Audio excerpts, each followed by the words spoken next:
तो नमस्कार साथियों, कैसे हो आप सभी? आप सबका आपके अपने यूट्यूब चैनल स्टडी विद निम्सा में बहुत-बहुत हार्दिक स्वागत और अभिनंदन है। मैं आशा और कल्पना के साथ पूर्ण विश्वास के साथ ये कह रहा हूँ कि आप सबकी पढ़ाई बहुत बेहतरीन चल रही होगी। आप उस शीर्ष पर पहुँचने वाले हैं जिसकी मंशा आपको लंबे समय से थी। तो ख़ैर साथियों, आपने देखा होगा अभी भी अपने जो स्कूल व्याख्याता भर्ती पेपर हुआ है, उसमें भी एनसीईआरटी अपना दमखम किस तरीके से निभा रही है। और मैंने हमेशा बात की आपको कि प्रत्येक प्रतियोगी परीक्षा में एनसीईआरटी अपनी महत्वपूर्ण भूमिका निभाती है। ख़ैर साथियों, ये रही एनसीईआरटी की बात और अब हम बात करते हैं अपने पाठ्य पुस्तकों की बातें। हम बात कर रहे थे अपने पूर्व एपिसोड में कि अपने न्यायपालिका क्या है, न्यायपालिका की संरचना के बारे में पढ़ा हमने, सुप्रीम कोर्ट पढ़ा, उसके साथ ही सुप्रीम कोर्ट के बाद हाई कोर्ट है, हाई कोर्ट के बाद अपना जिला अदालत है और जिला अदालत के बाद अधीन न्यायालय है। तो हमने ये पढ़ा था कि सुप्रीम कोर्ट है या सर्वोच्च न्यायालय उसके क्षेत्राधिकार कौन-कौन से हैं, जिनमें हमने क्षेत्राधिकारों के बारे में बात की, अपने मौलिक क्षेत्राधिकार है या उसे प्रारंभिक क्षेत्राधिकार है उसके, उसी रीट संबंधी क्षेत्राधिकार है आर्टिकल 32 में, उसी के तहत हमने पढ़ा था अपीलीय क्षेत्राधिकार है और उसके तहत ही हमने और भी मतलब न्यायिक संबंधी क्षेत्राधिकारों के बारे में भी जो सलाहकारी संबंधी क्षेत्राधिकारों के बारे में भी पढ़ा। इसके साथ ही साथियों अपना जो अभी एनसीईआरटी में जितना कुछ बताया जा रहा है, उनके अनुसार बात कर रहे हैं और कुछ हद तक हम ये भी बात कर रहे हैं कि अगर एनसीईआरटी में कुछ फैक्ट पूरे नहीं दे रखे हैं, तो उनको भी हम साथ-साथ में लेकर चलने की बात कर रहे हैं। तो साथियों आज के इस वीडियो में हम बात करेंगे अपने एक न्यायिक सक्रियता क्या है? उसी के साथ ही जनहित याचिका क्या है? न्यायिक सक्रियता न्यायपालिका और अपने जो मौलिक अधिकार है, क्या हुआ, इनके साथ क्या हुआ या किस प्रकार वो आपस में सामंजस्य बैठाती है। उसी के साथ ही न्यायपालिका और संसद की भूमिका के बारे में भी हम थोड़ी-थोड़ी चर्चा करेंगे और अपने इसी वीडियो में मैं आप सबसे एक छोटा-सा प्रश्न पूछूँगा कि आप खुद एक न्यायाधीश हैं और वो प्रश्न आगे देखेंगे, तब तक के लिए आप देखते रहिए अपने इस वीडियो को। तो चलिए साथियों चलते हैं न्यायिक सक्रियता की बात करते हैं। कुछ हम किताब से बाहरी तथ्यों के बारे में भी बात करेंगे जैसे कि न्यायिक सक्रियता हमने कहाँ से ली? ये न्यायिक सक्रियता का जो कॉन्सेप्ट है, जो अवधारणा है, वो हमको कहाँ से प्राप्त हुई? तो जैसा कि साथियों आपको पता होगा 1947 में हिंदुस्तान आज़ादी की लहरें ले रहा था, आज़ादी का जश्न मना रहा था। उसी समय संयुक्त राज्य अमेरिका में अमेरिका के एक इतिहासकार जिनका नाम जहाँ तक मैं याद कर पा रहा हूँ लेखक का इतिहासकार का नाम था अपने आर्थर सेलसिंगर जूनियर, पूरा नाम है आर्थर सेलसिंगर जूनियर, 1947 का समय है और उस समय उन्होंने न्यायिक सक्रियता की बात कही। सबसे पहले न्यायिक सक्रियता की अगर किसी ने कॉन्सेप्ट दिया है, अवधारणा दी है, तो वो संयुक्त राज्य अमेरिका ने दी है और इसी के साथ ही संयुक्त राज्य का अमेरिका के एक इतिहासकार है जो स्वयं प्रोफेसर रहे हैं, अमेरिका के किसी यूनिवर्सिटी में पढ़ा रहे थे, उन्होंने कहा था न्यायिक सक्रियता बहुत ज़रूरी है और सबसे पहले न्यायिक सक्रियता शब्द भी उन्होंने ही दिया था कि क्यों महत्वपूर्ण है न्यायिक सक्रियता, उनके बारे में भी उन्होंने चर्चित किया था। अगर आप उसके या इससे आगे बढ़ना चाहते हैं, तो जैसा कि मैंने पहले कहा था, नाम है आर्थर सेलसिंगर जूनियर और इन्होंने 1947 में अमेरिका का एक मैगज़ीन है, एक समाचार पत्र है जिसका नाम है फ़ॉर्च्यून और उसी फ़ॉर्च्यून में एक जो शीर्षक छपा था, वो छपा था द सुप्रीम कोर्ट और द सुप्रीम कोर्ट नाम से उसी मैगज़ीन में ये न्यायिक सक्रियता के बारे में बात की गई और उसमें बताया गया कि न्यायिक सक्रियता क्यों आवश्यक है और क्यों ज़रूरी है या न्यायिक सक्रियता का अर्थ क्या हो सकता है।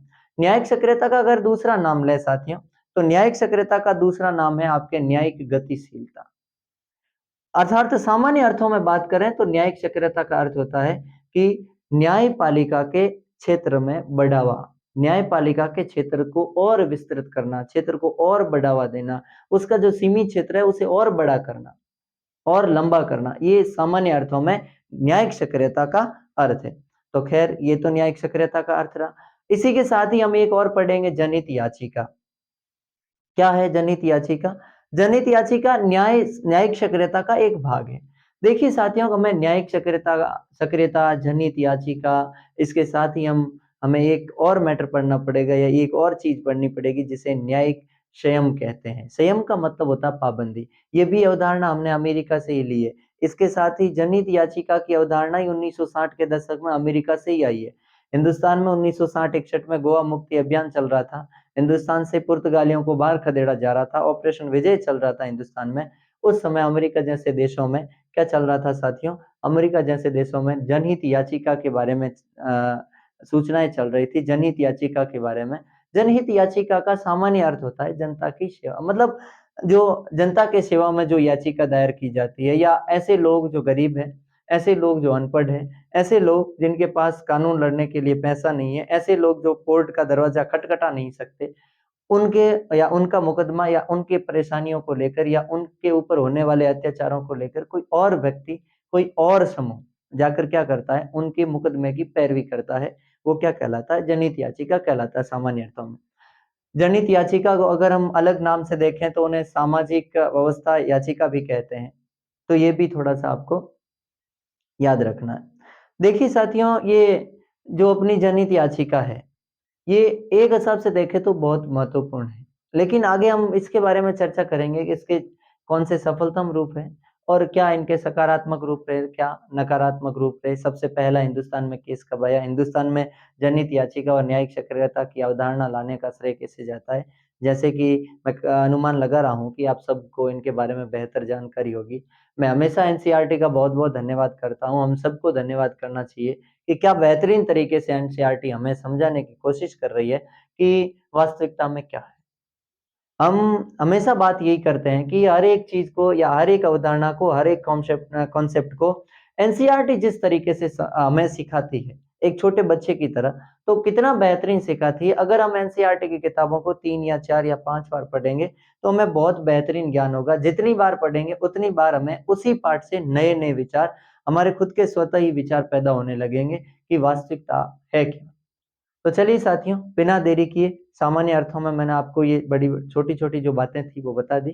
अब हम चलते हैं सबसे पहली चीज़, न्यायिक सक्रियता। चलिए, न्यायिक सक्रियता की अवधारणा सबसे पहले है न्यायिक सक्रियता।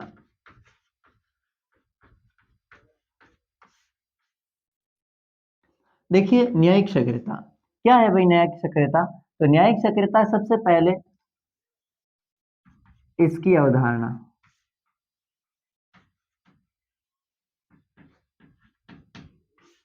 संयुक्त राज्य अमेरिका, संयुक्त राज्य अमेरिका, संयुक्त राज्य अमेरिका के इतिहासकार,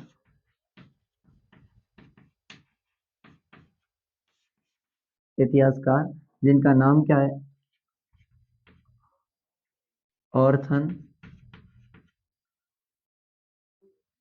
जिनका नाम है आपके ऑर्थन सेलसिंगर जूनियर। क्या नाम है साथियों? ऑर्थर, ऑर्थर है, माफ कीजिएगा, ऑर्थर सेलसिंगर जूनियर। इनकी अवधारणा 1947 में, 1947 में अमेरिकी मैगजीन, अमेरिकी मैगजीन, और मैगजीन का नाम क्या? अमेरिकी मैगजीन, मैगजीन का नाम था फॉर्चून, फॉर्चून मैगजीन का नाम है। और इसके साथ ही शीर्षक क्या छपा था? शीर्षक था, उसका नाम था दी सुप्रीम कोर्ट, दी सुप्रीम कोर्ट। ये तो है अमेरिका, ठीक है। भारत की बात करें तो भारत में न्यायिक सक्रियता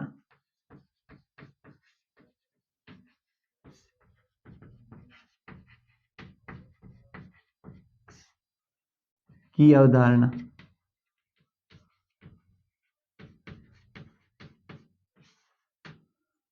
1970 के दशक में, 1970 के दशक में, ठीक है, में न्यायमूर्ति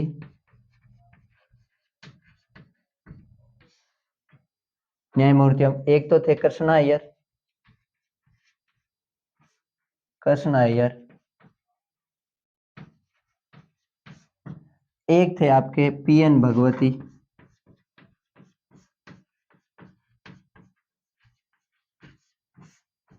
आदि एक दो और भी थे। ठीक है, इन्होंने क्या किया, 1970 के दशक में न्यायिक सक्रियता की अवधारणा दी। ठीक है, तो ये न्यायिक सक्रियता का सामान्य अर्थों में, अब देखिए सामान्य अर्थों में अगर न्यायिक सक्रियता की बात करें तो जैसे कि हमने पहले भी बात की थी कि न्यायपालिका के न्याय क्षेत्र को और बड़ा करना और विस्तृत करना।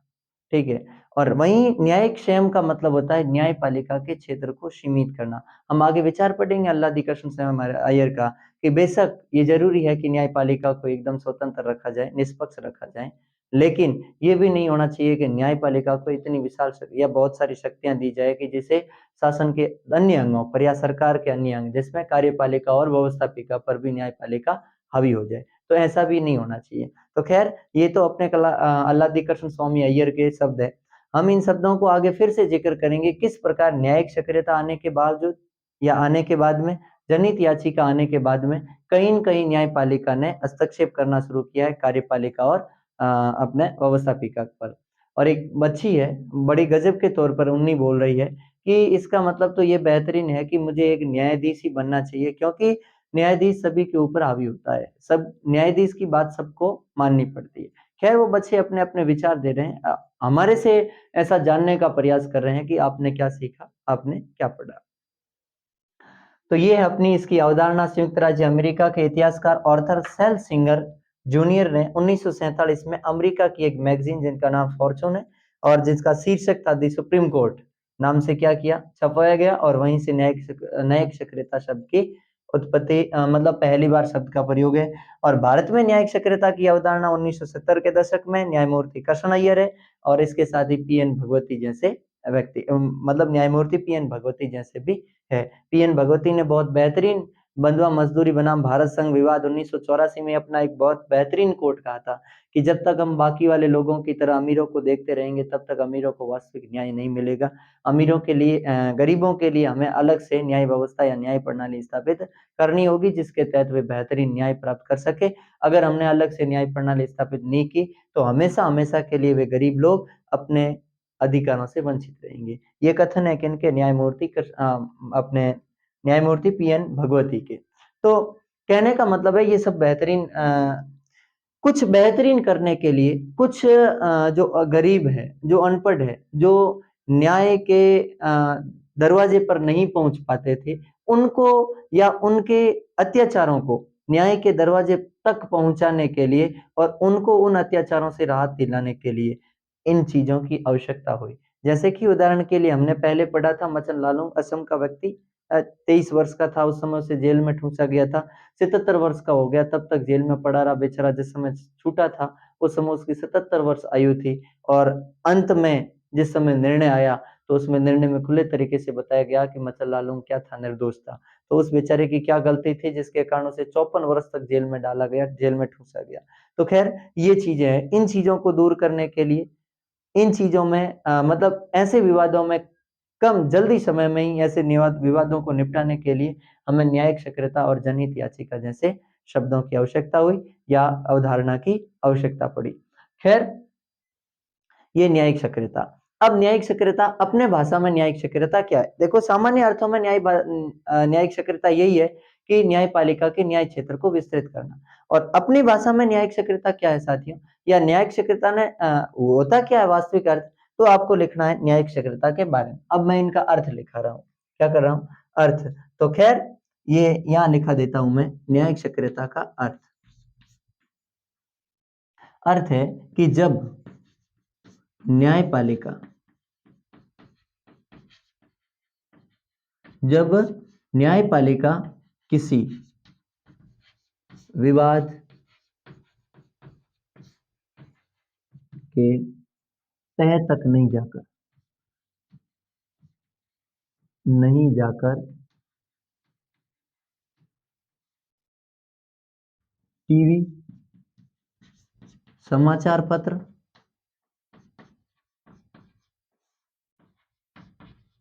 मीडिया आदि के माध्यम से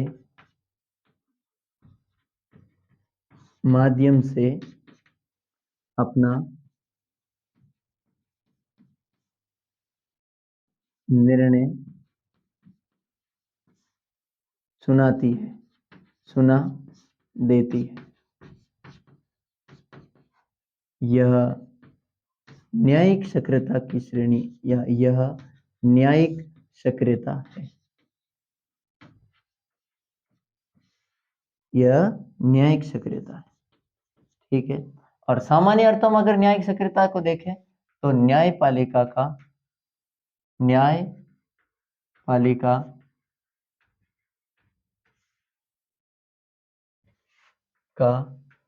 और सक्रिय होना, और सक्रिय होना।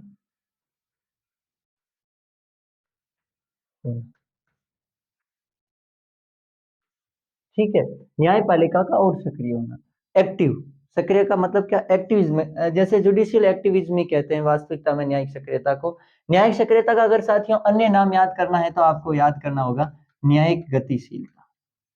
न्यायिक गतिशीलता।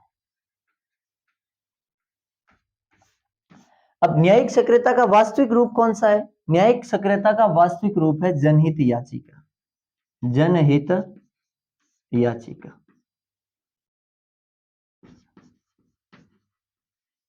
और जनहित याचिका का अन्य नाम क्या है? जनहित याचिका का अन्य नाम है साथियों लोकहित याचिका।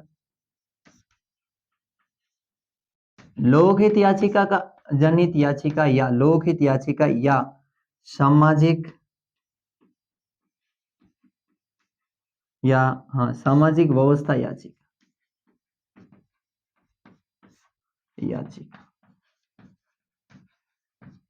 ठीक है।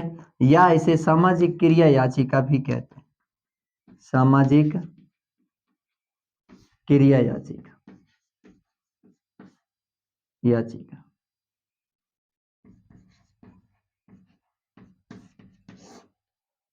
ये अपने लोकहित।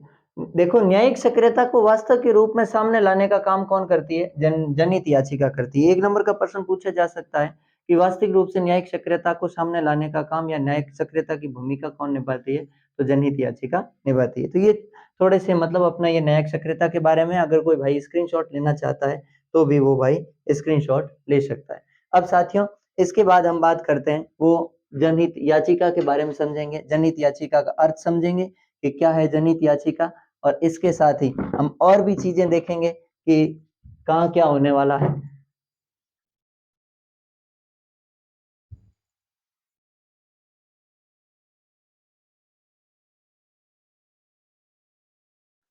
तो आपने स्क्रीनशॉट ले लिया होगा। तो अब हम बात करते हैं साथियों, वो करते हैं अपने जनहित याचिका की।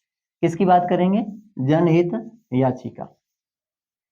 अब देखिए जनहित याचिका क्या है या जनहित याचिका की अवधारणा क्यों लेके आए। जैसे हमने बात की थी अभी, ये भी अवधारणा 1960 के दशक में कहां से आई है? अमेरिका से आई है। हिंदुस्तान में 1980 के दशक में अपनाई थी हमने सबसे पहला जनहित याचिका वाला अगर हम मामला देखेंगे या कोई हमारे देश में अगर कोई केस आया सुप्रीम कोर्ट के सामने तो उस केस का नाम है साथियों हुसैन आरा खातून बनाम बी आर राज्य या बी आर प्रशासन जो भी है।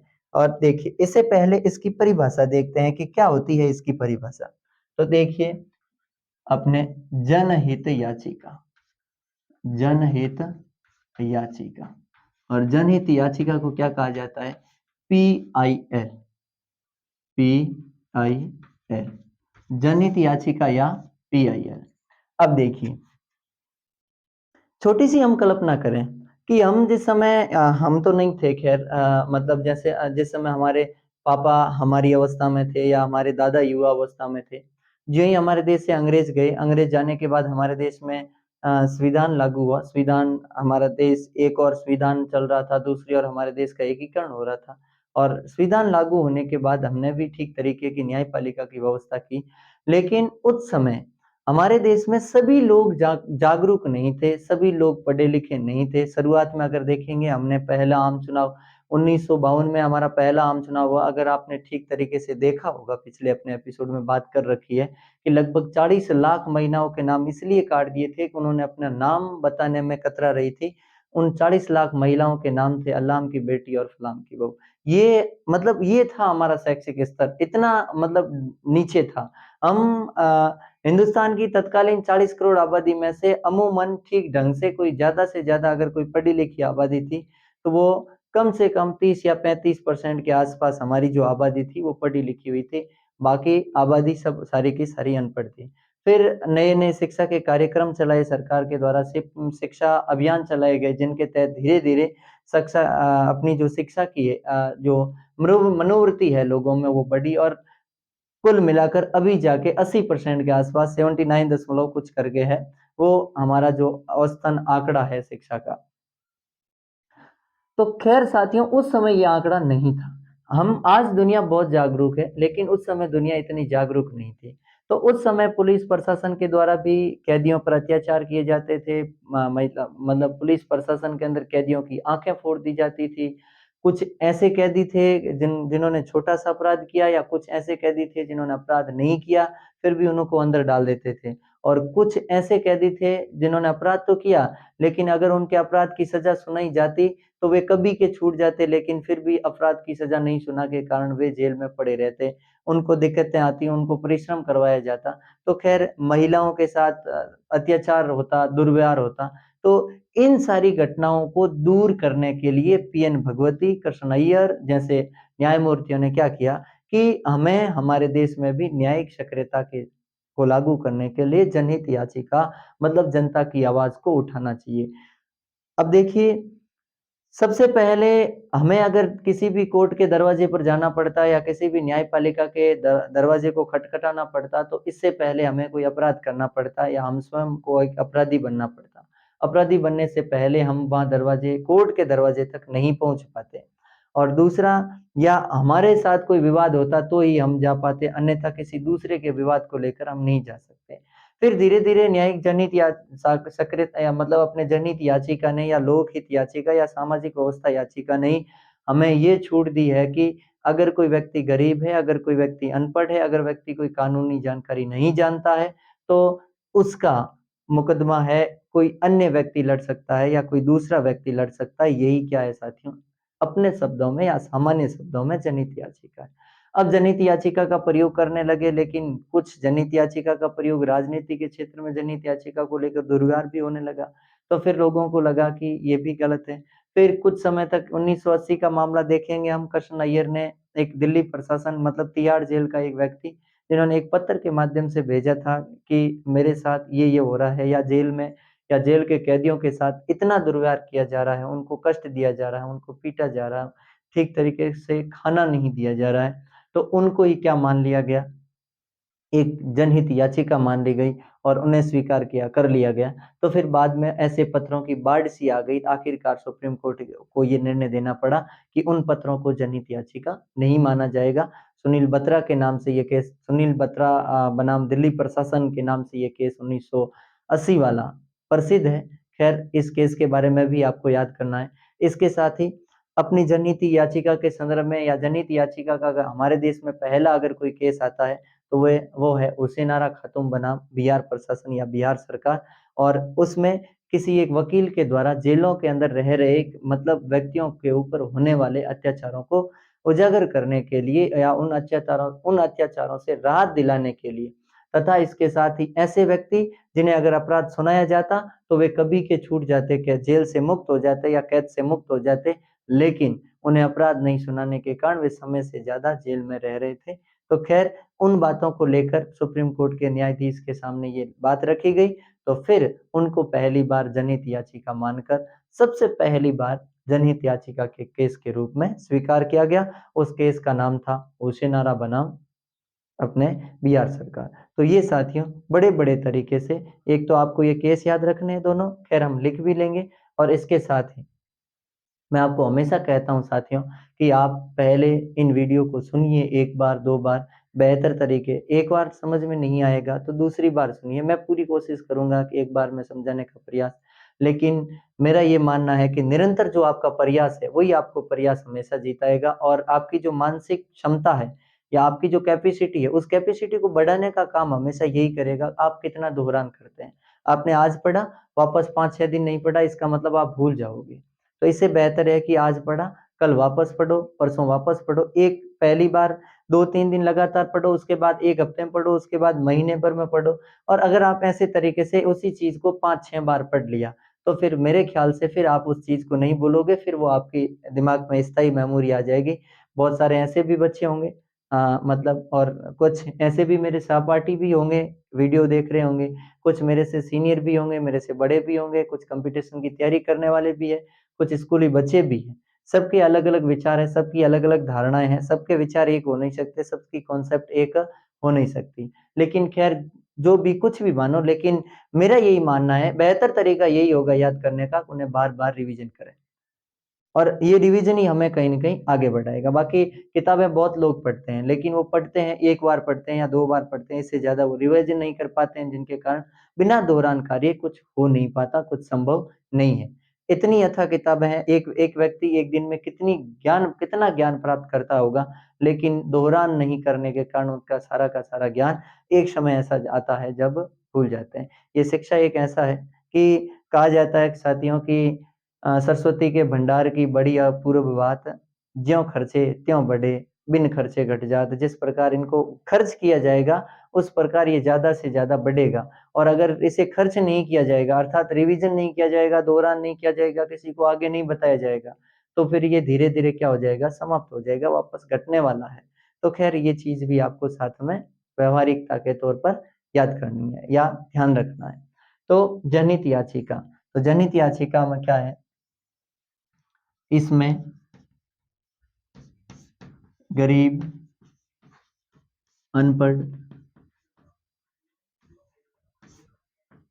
या ऐसे व्यक्ति जो न्यायालय का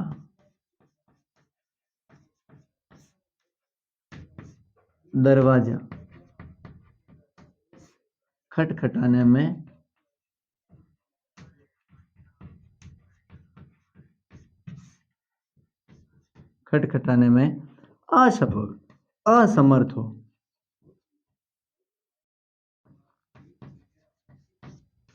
असमर्थ हो, तब अन्य व्यक्ति द्वारा व्यक्ति या समूह द्वारा उसे न्याय दिलाने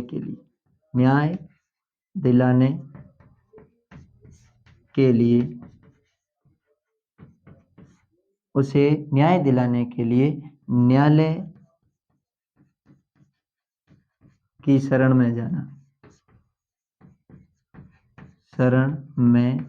जाना तथा उसका केस लड़ना। हाँ, एक ही चीज है, या तथा नहीं, माफ कीजिएगा, अर्थात उसका केस लड़ना, जनहित याचिका कहलाता है। जनहित याचिका कहलाता है। ठीक है, जनहित याचिका, पब्लिक इंटरल लिटिगेशन। तो ये जनहित याचिका PIL है। इसके अन्य नाम भी है, जैसे मैंने बताया था पहले भी, जनहित याचिका को लोकहित याचिका के नाम से भी जाना जा सकता है। तो खैर साथियों, सामान्य अर्थों में ये जनहित याचिका का अगर पहला केस है तो मैं यहाँ लिख रहा हूँ आपके प्रथम केस, और प्रथम केस किसी वकील के द्वारा लड़ा गया था, मतलब बिहार में, और उस प्रथम केस का नाम था हुसैनारा। कौन सा है साथियों? हुसैनारा खातून बनाम बिहार राज्य। कौन सा राज्य? बिहार राज्य। ठीक है, और दूसरा ये तो है अपना कब, 1979। ठीक है, ये है। और इसी के साथ ही जो पत्रों को लेकर अगर एक मतलब पत्र को लेकर अगर किसी ने जनहित याचिका माना, तो वो केस था आपके सुनील बत्रा बनाम दिल्ली प्रशासन। ये कब का है? 1980 का। और इसमें न्यायाधीश कौन थे? तो न्यायाधीश या मतलब पत्र को माना किसने था? पत्र को जनहित याचिका, पत्र को जनहित याचिका मानकर, तिहाड़ जेल का कोई था, मतलब कैदी था, जनहित याचिका, पत्र को जनहित याचिका माना। न्यायमूर्ति कौन थे? न्यायमूर्ति, न्यायमूर्ति का नाम था कृष्ण अय्यर, कृष्ण अय्यर, न्यायमूर्ति कृष्ण अय्यर के द्वारा पत्र को क्या मान लिया गया? जनहित याचिका। हालांकि बाद में ये जनहित याचिका, इस तरीके की जनहित याचिकाओं को मानने पर रोक लगा दी गई, क्योंकि जनहित याचिकाओं की बाढ़ सी आ गई थी न्यायालय में। इतने केस देने या इतना निर्णय देना न्यायपालिका के बस की बात नहीं है। जैसे कि आज भी हम देखते हैं अनेकों ऐसे केस पड़े हैं, पेंडिंग पड़े हैं, लाखों केस पेंडिंग पड़े हैं जो न्यायपालिका समय रहते नहीं कर पाती है परिपूर्ति। इसके संदर्भ में जिस समय न्यायपालिका, कार्यपालिका और लोक मतलब अपने व्यवस्था पिका के प्रति हावी हुई थी, न्यायिक सक्रियता और जनहित याचिका को लेकर 2007 में सुप्रीम कोर्ट का बहुत बेहतरीन निर्णय है। और उसमें सुप्रीम कोर्ट ने कहा था कि अगर कार्यपालिका और व्यवस्थापिका अपने वचनों का पालन नहीं करती है या समय पर अपना कार्य नहीं कर पाती है, तो न्यायपालिका ने कौन सा तीर मार लिया? न्यायपालिका के भी बहुत सारे केस पेंडिंग पड़े हैं। क्या हम अपने कार्य को समय पर कर पाते हैं? इसीलिए हमें किसी भी दूसरे अंग के कार्यों में टांग नहीं अड़ानी चाहिए। उन्हें स्वतंत्रता पूर्वक अपना काम या कार्य किए जाना चाहिए, मतलब करवाना चाहिए कि भाई हमारा इतना ही दायित्व है कि हम उन कानूनों को लागू करें, मतलब उस क्षेत्रों में जिस क्षेत्रों में उस कानूनों का विवाद, और उसके साथ ही उस कानूनों की रक्षा करें, संविधान के मूल ढांचे की रक्षा करें। हमें हमारे कर्तव्य या दायित्व का पालन करना चाहिए। अर्थात उन्होंने कहा था कि परमादेश की बात को हमें हमेशा के लिए मानना चाहिए।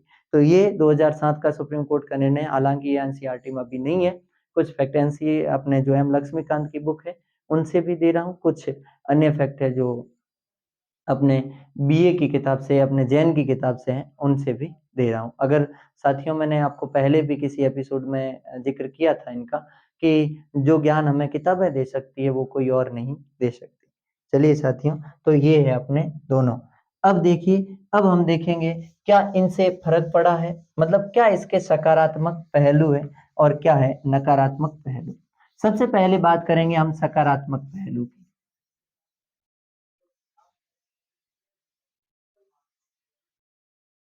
पहले बात किसकी करेंगे? सकारात्मक पहलू। इससे पहले एक न्यायिक संयम पढ़ लेते हैं। न्यायिक संयम, न्यायिक संयम क्या है साथियों? न्यायिक संयम वो है न्यायपालिका के कार्य को विस्तृत न करना बल्कि सीमित करना। न्यायपालिका के कार्य को क्या करना? न्यायिक संयम की अवधारणा भी कहां से आई है? न्यायिक संयम की अवधारणा भी संयुक्त राज्य अमेरिका से आई। न्याय संबंधी लगभग जितनी अवधारणाएं हैं, लगभग अवधारणाएं जो हमारी नजरों में या हमें पढ़ने को मिलती है, वो लगभग संयुक्त राज्य अमेरिका से ही मिलती है। इसमें न्यायिक संयम में कहा जाता है कि सुप्रीम कोर्ट को या न्यायपालिका को अपने कर्तव्यों का पालन करना चाहिए, बल्कि कार्यपालिका और न्यायपालिका के कार्यों में हस्तक्षेप नहीं करना चाहिए। जैसा कि मैंने पहले आपको बताया था, लादी कृष्ण स्वामी अय्यर कहते हैं कि बेशक न्यायपालिका एक स्वतंत्र संस्था है, निष्पक्ष है, उनके पास शक्तियां होनी चाहिए, जांच करने के लिए अधिकार होने चाहिए, लेकिन उनको इतनी भी स्वतंत्रता नहीं दी जाए कि बाकी वाले दोनों अंग, विधायिका और कार्यपालिका के शक्तियों का हनन हो या उनके शक्तियों पर वो अपने कार्यपालिका, न्यायपालिका क्या हो, हावी हो। तो ऐसा भी नहीं होना चाहिए। और उन्होंने बेहतरीन ठीक कहा था, अच्छा कहा था। हो सकता है कि किसी समय ऐसा आएगा कि, या अगर ऐसा हो तो न्यायपालिका, कार्यपालिका और व्यवस्थापिका दोनों के ऊपर हावी हो जाएगी और सर्वा सर्वा बन जाएगी, उनके ऊपर अंकुश लगाना असंभव हो जाएगा। तो इसलिए न्यायपालिका का ये जो न्यायिक संयम का सिद्धांत है, ये भी महत्वपूर्ण सिद्धांत है। लेकिन ज्यादा न्यायिक संयम का सिद्धांत भी अच्छा नहीं है। जैसे कि हमारे संविधान में आर्टिकल 13 में दे रखा है, हम आगे जिक्र करेंगे अपने कौन से जिस समय अधिकार और न्यायिक मतलब न्यायपालिका दोनों का बारे में चर्चा करेंगे, उस समय हम आर्टिकल 13 का जिक्र करते हुए आपको ये भी बताएंगे क्या लिखा है आर्टिकल 13 में। न्यायिक पुनर्लोकन या न्यायिक समीक्षा क्या है, उनके बारे में भी हम बात करेंगे।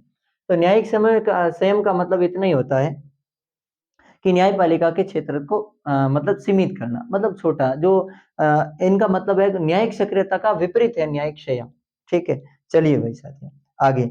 अब हम बात करते हैं, वो बात करेंगे अपने सकारात्मक और नकारात्मक पहलू किसके? लोकहित याचिका, अर्थात मतलब एक अंग के तौर पर ही कार्य करता है अपने लोकहित याचिका न्यायिक सक्रियता के। तो सकारात्मक पहलू में क्या है भाई? सकारात्मक पहलू,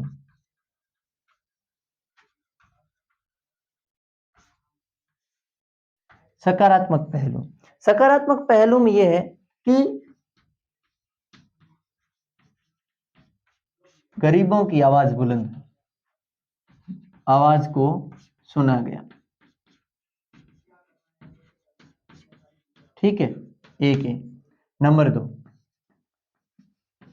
कार्यपालिका के कार्यों में सुधार हुआ।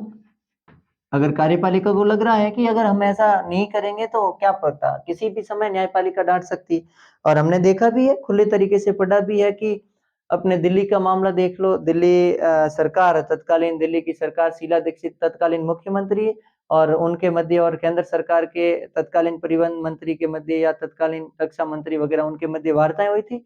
और उस समय दिल्ली हाई कोर्ट और सुप्रीम कोर्ट ने भी ये खुले तरीके से कहा था कि आप गैसीय इंजन का प्रयोग करो, मतलब इंजन V6 का प्रयोग करो, ताकि जिससे कि क्या हो, दिल्ली का प्रदूषण कम हो।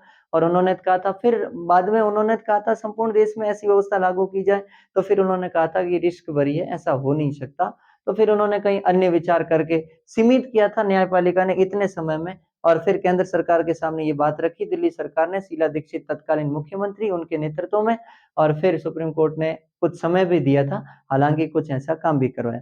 अपने पिछले ही मुद्दे अगर आपको पिछले 2000 मेरे ख्याल से कोरोना का काल था, 2021 का, एक जोधपुर का मुद्दा है अपने, कि जोधपुर की जो सड़क है, उस सड़क के ऊपर भारी गड्ढा था। तो आखिरकार ये काम किसका है, नगर पालिका और नगर निगम का, कि वो उसे ठीक करवाएं। लेकिन वो लगातार ठीक नहीं कर पा रहे थे। बार बार अखबार आए और मीडिया, पत्रकार या समाचार पत्र, उन सब में वो सूचनाएं आ रही थी। तो न्यायिक सक्रियता के जरिए उन्होंने तुरंत आदेश दिया कि 24 घंटों के भीतर भीतर वो गड्ढा ठीक होना चाहिए। तो उनका कहने का कुछ असर भी पड़ा और 24 घंटों के अंदर अंदर वो गड्ढा ठीक हो गया। हालांकि ये सब कार्य किसके हैं, कार्यपालिका के हैं, व्यवस्थापिका के हैं। न्यायपालिका का ये कार्य कहीं नहीं है। लेकिन फिर भी कहीं न कहीं सुप्त मतलब वो एक कभी कभार कहते हैं ना, कुंभकर्ण की भांति कार्यपालिका और व्यवस्थापिका सो जाती है, तो उन्हें जगाना ही पड़ता है। तो फिर उनके लिए मिठाई रखनी पड़ती है, तो कभी शस्त्र भी लाने पड़ सकते हैं। तो न्यायपालिका जो भी एक्शन लेती है, कभी मिठास से कहती है, तो कभी मतलब जोशीले शब्दों से भी कहती है, क्योंकि उनका दायित्व है, उन्हें ऐसा करना चाहिए। तो इसीलिए मैंने यहाँ लिखा है, न्यायपालिका के कार्यों में भी क्या हुआ है, सुधार हुआ है। गरीबों की आवाज को सुना गया, न्यायपालिका के कार्यों में सुधार हुआ, और इसके साथ ही अत्याचारों में कमी आई है। ठीक है, हाँ। और इसमें सर्वाधिक अगर तो लिखना, एक तो कह दिया, महिलाओं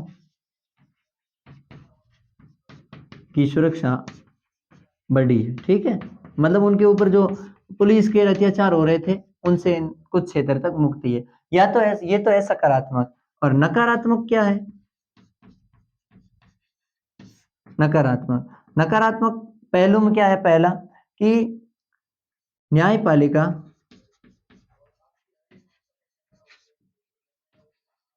द्वारा कार्यपालिका के कार्यों पर हस्तक्षेप, कार्यपालिका के कार्यों पर हस्तक्षेप किया गया, कार्यों पर हस्तक्षेप। ठीक है, और दूसरा अगर हम बात करें तो न्यायपालिका व कार्यपालिका के बीच टकराव, कार्यपालिका के मध्य टकराव। ठीक है, ये टकराव मतलब, और श्योर है कि टकराव तो होना ही है, क्योंकि अगर न्यायपालिका, हम भी साथियों अगर बात करें, हमारे भी दो मित्र हैं, हम भी और हम तीसरे उनके मित्र हैं, तो अगर दो मित्र झगड़ रहे हैं, दोनों अपने लिए बराबर हैं, तो किसी एक मित्र की सहायता करेंगे, दूसरे वाला तुरंत हमें कहेगा अपनी भाषा में। अगर मारवाड़ी की बात करूं मैं, तो वो कहीं मतलब वो यही कहेगा, ओ कहीं थार नेड़ो घणो लागतो। तो टाबरों मतलब, तो साथियों यही चीज है, माफ कीजिएगा। हाँ, तो साथियों यही चीज है, क्योंकि स्कूल के भरोसे कभी कभार मुंह से निकल भी जाते हैं ऐसे सब। तो इन सब घटनाओं से हम कह सकते हैं कि वाद विवाद इनमें थोड़ा ज्यादा बढ़ा है, दोनों में मतलब थोड़े विवाद के या टकराव के मार्ग ज्यादा बढ़े हैं। लेकिन साथियों, इसके साथ ही सकारात्मक पहलुओं का अगर उदाहरण देखे तो इसी के साथ मतलब जो न्यायिक सक्रियता का ध्यान देते हुए सुप्रीम कोर्ट ने, आपको पता होगा कि जो नरसिम्हा राव मामला था, एक नरसिम्हा राव मामला, इसके साथ ही जो राजनीतिक नेता थे, राजनीतिक नेता जो भ्रष्ट थे, उनको सीबीआई के माध्यम से, किनके माध्यम से, सीबीआई के माध्यम से सीबीआई जांच करवाई गई उनकी, तो और उनको पकड़ा गया। आपको आपको पता होगा कि हमने बहुत सारे घोटाला के बारे में, कोयला घोटाला देखा, चारा घोटाला देखा है, उसके साथ ही और भी 2G स्पेक्ट्रम घोटाले देखे हैं। तो ऐसे बहुत सारे घोटाले हैं जिनको जांच करवाने में न्यायपालिका की महत्वपूर्ण भूमिका है, और न्यायपालिका के नेतृत्व में ही काम करती है सीबीआई। हालांकि बात ये कर सकते हैं कि सीबीआई केंद्र के नेतृत्व में, लेकिन फिर भी सीबीआई किसके अंडर में है, न्यायपालिका के अंडर में होती है सीबीआई। और फिर वो, और ऐसा देखा जाए तो अमूमन हमने पहले भी बात की थी, जो राष्ट्रीय न्यायिक नियुक्ति आयोग था उसका मकसद यही था कि न्यायपालिका केंद्र के अंडर में हो। और इसके साथ ही हमने ये भी देखा था कि 1973 और 1975 में किस प्रकार जो मुख्य न्यायाधीशों की नियुक्तियां की गई, पहले 3 वरीयता क्रम, मतलब 3 मुख्य वरिष्ठ न्यायाधीशों को छोड़कर चौथे का नाम आया था, और उसके बाद ही एक को छोड़कर दूसरे का नाम आया। तो खैर ये सारी की सारी घटनाएं हमें क्या मतलब ये सारी घटनाएं यही बताती है कि न्यायपालिका पर भी कहीं न कहीं केंद्र का हस्तक्षेप रहता है। और आज भी आपको पता होगा कि न्यायपालिका का कोई भी अगर सर्वोच्च न्यायालय का मुख्य न्यायाधीश बनता है या किसी भी, तो उसके ऊपर कॉलेजियम, और कॉलेजियम के ऊपर फाइनल हस्ताक्षर किसके होते हैं, राष्ट्रपति के होते हैं। तो कहीं न कहीं मंत्रिपरिषद दखल आज भी करती है, लेकिन फिर भी वो स्वतंत्र, क्योंकि वो समूह पूरा का पूरा कॉलेजियम न्यायपालिका का अलग है। और आपको ये भी पता होगा कि अपने जो सर्वोच्च न्यायालय के 50वें मुख्य न्यायाधीश बनने जा रहे हैं नवंबर में, जिनका नाम है डीएस चंद्रचूड़। और ये डीएस चंद्रचूड़ वो है, पहले इनके पिताजी लगभग मेरे ख्याल से 6-7 वर्ष तक सुप्रीम कोर्ट के मुख्य न्यायाधीश रह चुके हैं, तो उनके सुपुत्र है। तो पहली बार सुप्रीम कोर्ट के इतिहास में ऐसा हो रहा है कि पिता के बाद उन्हीं का पुत्र सर्वोच्च न्यायालय का मुख्य न्यायाधीश बनने जा रहा है। अभी बना नहीं है, नवंबर में होंगे, मेरे ख्याल से 9 नवंबर को रिटायरमेंट हो रहे हैं। यूयू ललित है, उदय उमेश ललित, जो ये अपने 9 नवंबर 2022 को सेवानिवृत्त हो रहे हैं, उनके बाद वे बनेंगे। तो खैर साथियों, तो ये है सकारात्मक पहलू और ये है नकारात्मक पहलू। अब साथियों अगली हम बात करें तो ये सीबीआई के माध्यम से भी क्या करवा सकती है, जांच करवा सकती है। जैसे नरसिया राम मामले है, या कोई आपने कोयला घोटाला देखा होगा, या फिर ऐसे बहुत सारे घोटाले होते हैं, 2G स्पेक्ट्रम घोटाले वगैरह जांच है। इसमें नियंत्रक एवं महालेखा परीक्षक की भी महत्वपूर्ण बात हो सकती है, उनके द्वारा भी ऐसा किया जा सकता है। जैसे उस समय अ, मेरे ख्याल से अरुणा राय नाम करके कोई थे अपने 2011-12 में, तो उन्होंने यूपीए सरकार के बहुत सारे घोटालों को उजागर करने का प्रयास किया था, और कुछ घोटाले उजागर भी हुए थे। तो खैर ये सारी की सारी बातें। अब देखिए साथियों, और इन सब घोटालों को निकालने के लिए साथियों विपक्ष का मजबूत होना बहुत जरूरी है। चाहे कोई भी चीज है कि जब विपक्ष मजबूत होगा तब कोई भी सरकार अपने काम ठीक तरीके से करेगी, अपने ढंग से करेगी। अब है अपने न्यायपालिका, न्यायपालिका और अधिकार, न्यायपालिका और अधिकार। इसके साथ ही साथियों, इसके साथ ही साथियों हम एक और चीज पढ़ेंगे जिसे न्यायिक पुनर्लोकन कहते हैं, या न्यायिक समीक्षा कहते हैं। न्यायिक पुनर्वलोकन, न्यायिक पुनर्लोकन या न्यायिक समीक्षा। ये न्यायिक समीक्षा भी कहीं न कहीं न्यायिक सक्रियता का ही एक रूप है, या न्यायिक सक्रियता न्यायिक समीक्षा से ही निकाला गया है। मतलब दोनों के समान ही अर्थ है। इतना अगर दोनों को देखें तो दोनों एक दूसरे में समाहित है, दोनों एक ही चीजें हैं, अलग अलग इतना विशेष अलग अलग नहीं है। तो हम आगे जिक्र करेंगे, इससे पहले ये पढ़ेंगे तब ये स्वतः ही समझ में आ जाएगी न्यायिक समीक्षा क्या है। देखिए जैसे पहला हमने आर्टिकल 137 में पढ़ा था, न्यायिक पुनर्लोकन की शक्ति किसके पास है, अपने सुप्रीम कोर्ट के पास है। ठीक है, मतलब ऐसा कर सकती है न्यायपालिका। तो खैर समझिए पहले न्यायपालिका और न्यायाधिकार मतलब अधिकार। तो देखिए साथियों, अगर अधिकारों की बात करें तो आर्टिकल 32 के तहत नागरिकों की रक्षा कौन करता है, न्यायपालिका करती है। और ये तो है सर्वोच्च न्यायालय एससी।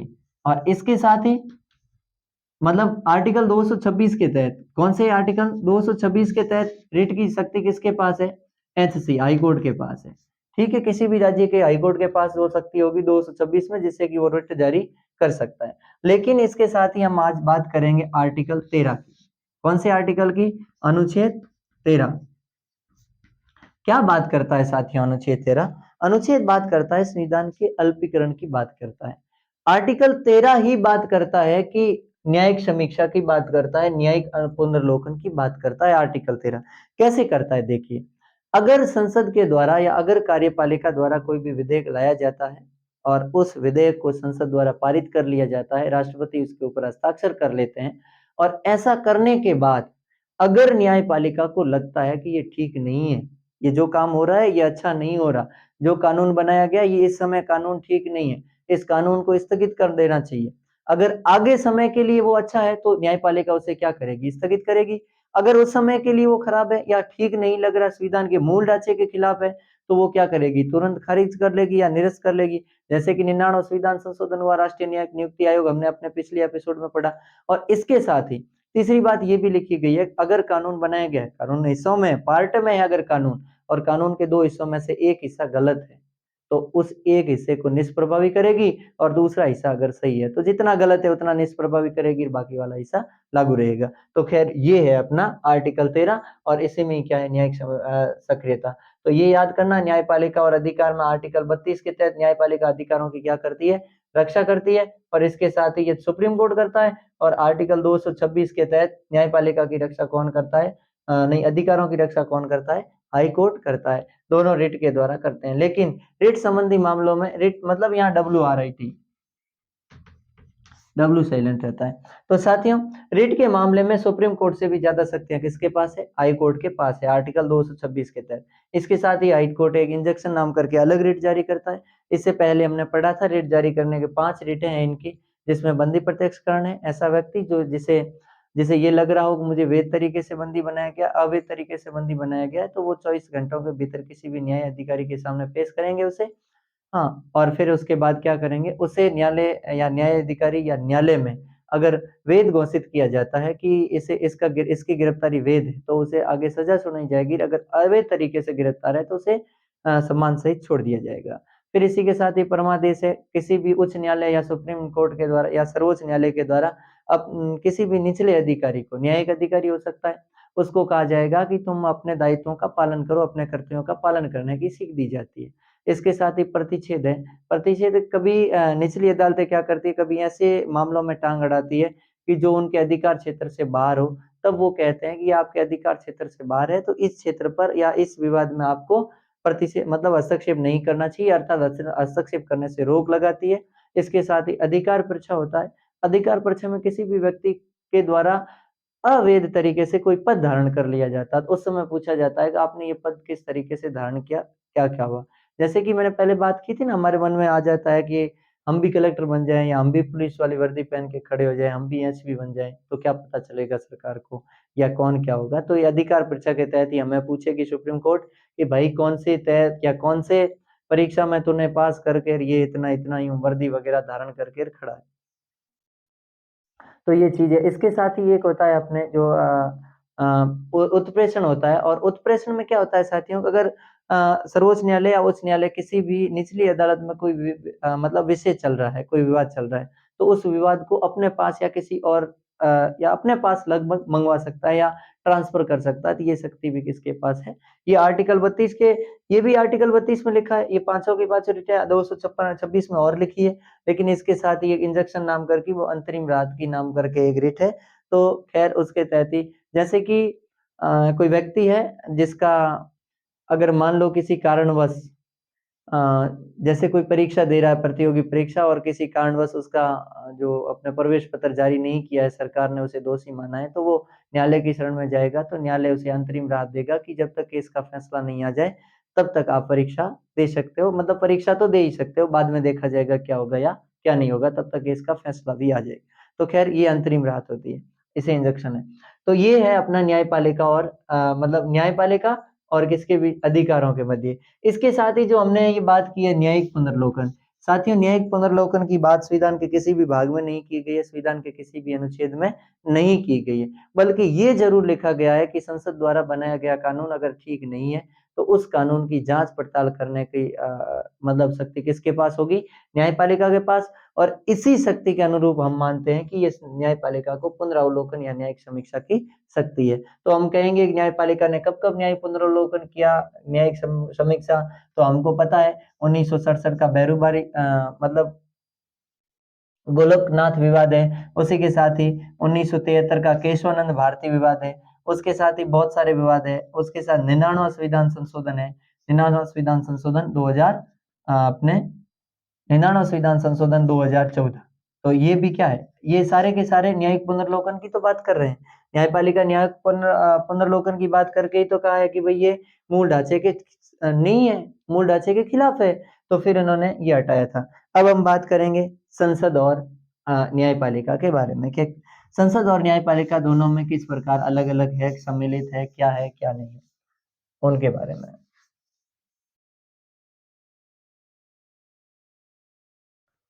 संसद और न्यायपालिका। न्यायपालिका।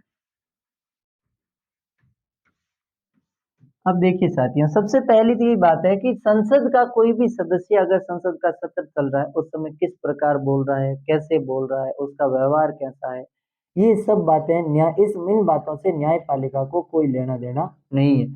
संसद के अंदर या संसद भवन के अंदर जो भी वाद विवाद हो रहा है, वे सारी की सारी घटनाओं के ऊपर उनकी लीडरशिप कौन करेगा? जैसे कि हमने पिछले अपने एपिसोड में पढ़ा था कि उनके ऊपर नियंत्रण कौन रखता है। संसद अपने ऊपर स्वयं नियंत्रण कैसे करती है? अपने अध्यक्ष के द्वारा पीठासीन अधिकारी उनके ऊपर नियंत्रण रखता है। तो पहली चीज़ यही है कि संसद के किसी भी सदस्य के ऊपर न्यायपालिका टीका-टिप्पणी नहीं करेगी। आर्टिकल 121 कहता है। अनुच्छेद 121 क्या कहता है? कि न्यायपालिका द्वारा किसी भी संसदीय मतलब संसद के सदस्य पर टीका-टिप्पणी नहीं। संसद के सदस्य पर सदस्यों के विचारों पर टीका टिप्पणी नहीं। टीका टिप्पणी नहीं करनी। ठीक है। और इसके साथ ही आर्टिकल 122 में वापस क्या लिखा है? 21 में लिखा है संसद के सदस्यों पर, और वापस न्यायपालिका या न्यायपालिका के किसी भी फैसले पर संसद टीका टिप्पणी नहीं करेगी। संसद टीका टिप्पणी नहीं करेगी। ये आर्टिकल 122 में लिखा गया है। ठीक है साथियों, तो ये भी आपको क्या करना है, थोड़ा बहुत ध्यान रखना है। इसके साथ ही न्यायपालिका और संसद के मध्य विवाद होते गए हैं। जैसे कि हमने देखा था साथियों 1969 का कौन सा विवाद? 1969 बैंकों का राष्ट्रीयकरण। बैंकों का राष्ट्रीयकरण। उसी के साथ ही 1970 की घटना में या 1969 का ही अगर दूसरा है तो वो पृथ्वी पर्स को समाप्त करना। पृथ्वी पर्स को समाप्त करना। और इसके साथ ही अगर हम वापस लें 99वां संविधान संशोधन, तो ये भी इसे भी हम नहीं कर सकते। उसी के साथ ही संपत्ति के अधिकार को लेकर, संपत्ति के अधिकार को लेकर ये अधिकारों का भी मामला है, लेकिन फिर भी ये किसका मामला है? ये संसद का भी मामला है। संसद का मामला इसलिए है कि संसद ने जो ही हमारे देश में 1950 में हमारे देश ने अपना नया संविधान अपनाया 26 जनवरी के दिन, उसके बाद ही अपनाने के तुरंत बाद भारतीय संविधान के तत्कालीन नेताओं को या तत्कालीन सरकार को संविधान में पहला संविधान संशोधन करके 9th शेड्यूल 9वीं अनुसूची जोड़नी पड़ी, और जिसके तहत भूमि सुधार कानून बनाए गए। और उन भूमि सुधार कानूनों के तहत ही आपको पता होगा पृथ्वी पर्स वगैरह, या फिर इंदिरा गांधी की जो केरल की जो बहुत ज्यादा भूमि थी, उन भूमि को 9th शेड्यूल में डालने के कारण क्या हुआ कि जो वहां के मान थे, मतलब जिनका नाम था केशवानंद भारती, जिन्हें संविधान रक्षक के नाम से भी जाना जाता है, अभी हाल ही में कोरोना काल में ही उनकी डेथ होती है 2000 मेरे ख्याल से 20 में ही। तो खैर ऐसे जो उन्होंने वापस क्या किया, केस लगाया किसके ऊपर? संसद के ऊपर। और खैर वे अपने केस से तो हार गए थे, लेकिन जो सुप्रीम कोर्ट का जो फैसला था वो बहुत बेहतरीन जजमेंट था केशवानंद भारती बनाम केरल राज्य 1973 का जजमेंट है, 24 अप्रैल 1973। और इस जजमेंट के बारे में मैंने आपको बहुत बार चर्चा भी की है। अगर आपने नहीं सुना है तो अपने पिछले एपिसोड में देख लेना, लेकिन खैर फिर भी मैं थोड़े से जिक्र करूंगा क्योंकि यहाँ जिक्र करना मेरे लिए जरूरी है। तो इस जजमेंट में सुप्रीम कोर्ट ने संपत्ति के अधिकार को क्या कहा था कि संपत्ति के अधिकार को सुप्रीम कोर्ट ने केशवानंद भारती बनाम केरल राज्य, मतलब केशवानंद भारती के विवाद में कहा था कि आप इसे हटा सकते हैं या इसका परिवर्तन कर सकते हैं क्योंकि ये मूल ढांचे के अंदर नहीं आता है। और फिर दूसरा उन्होंने कहा था कि मूल ढांचा है या नहीं है ये हम अब नहीं बताएंगे, या मूल ढांचा कौन सा है ये भी हम नहीं बताएंगे, लेकिन ज्यों समय आएगा त्यों त्यों हम मूल ढांचे की बात करते हुए क्या करेंगे, आपको अवगत करवाएंगे कि यह मूल ढांचा है। तो ये विवाद कब से कब तक चला था? लगभग 1967 से शुरू होकर 1973 तक सुप्रीम कोर्ट के मध्य जबरदस्त विवाद चले थे।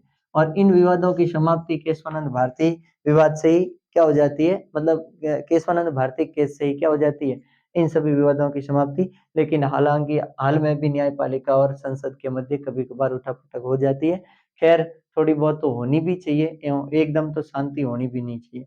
थोड़ी बहुत अगर इधर उधर बातें होती रहती है तो जिससे कि दोनों एक दूसरे के नियंत्रण में, कभी न्यायपालिका हावी हो जाती है तो कभी संसद हावी हो जाती है, लेकिन ज्यादा एक दूसरे के ऊपर निरंकुश कोई नहीं होना चाहिए, दोनों के ऊपर अंकुश लगे होने चाहिए।